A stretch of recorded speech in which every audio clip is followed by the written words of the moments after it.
2004 साली जुन्नरकरांनो शिवसेनेच्या माध्यमातून उद्धव ठाकरे मुख्यमंत्री झाले, शिवसेनेच्या माध्यमातून मनोहर जोशी मुख्यमंत्री झाले, काँग्रेसच्या वतीनं आम्ही राजकारणात आल्यावर विलासराव देशमुख मुख्यमंत्री झाले, अशोक चव्हाण झाले, पृथ्वीराज चव्हाण झाले, सुशीलकुमार शिंदे झाले, भारतीय जनता पक्षाचे मुख्यमंत्री देवेंद्र फडणवीस झाले.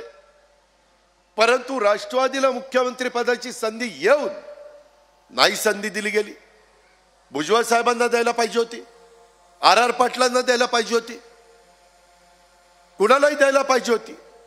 कारण शेवटी सरकार कुणाचं असलं तरी मुख्यमंत्री कोण आहे? आज एकनाथराव शिंदे साहेब मुख्यमंत्री आहेत.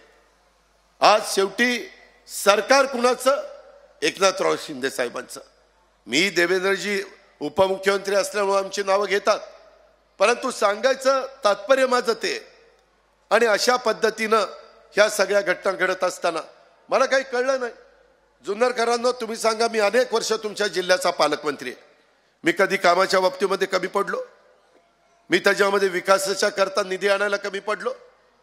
आज 1000 कोटीच्या पेक्षा जास्त निधी आपल्या जिल्ह्याला विकास जिल्हा नियोजन समितीतनं त्या ठिकाणी आपण आणतो.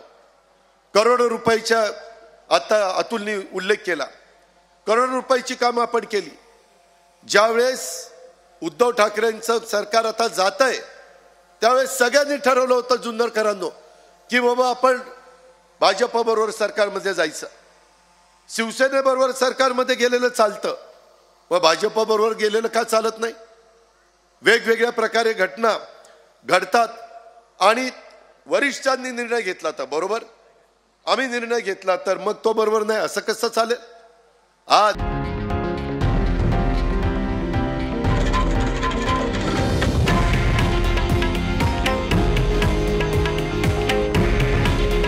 हे आहे देशातील नंबर 1 न्यूज नेटवर्क आणि आपण पाहत आहात TV9 मराठी.